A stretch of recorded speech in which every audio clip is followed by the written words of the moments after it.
ఇంకోటి ఏంటంటే నేను కేటీఆర్ గారు ఒక మాట అన్నారు, విన్నాను. ఇది ఎంతో చేస్తున్నారు, ఏముంది, టికెట్ కావాలంటే కేసీఆర్ కాళ్ళ మీద పెడితే వస్తుంది కదా అనే మాట ఒకటి అన్నారు. అంటే నా పెద్ద కొడుకు కూడా వాళ్ళు ట్రై చేశారు టికెట్ కోసం. అంటే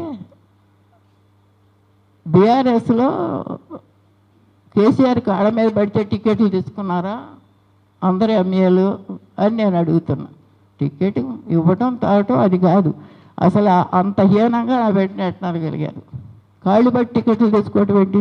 నేను కేసీఆర్ గారు నేను విన్నాను, టీవీలో లైన్లో చెప్పారు, కాళ్ళు పడితే కేసీఆర్ కాళ్ళ మీద పడితే, కేసీఆర్ గారు కాళ్ళ మీద పడితే టికెట్ వచ్చేది కదా అని చెప్పన్నారు. కేసీఆర్ గారు కాళ్ళ మీద పట్టి మీరు అందరూ చూసే ఉంటారు, కాకపోతే చూసుకోండి టీవీ లైన్లో ఆయనతో మాట్లాడతాను, నేను విన్నా స్వయంగా. అది ఎంతవరకు సబబు? అంత హీనంగా మాట్లాడతారా?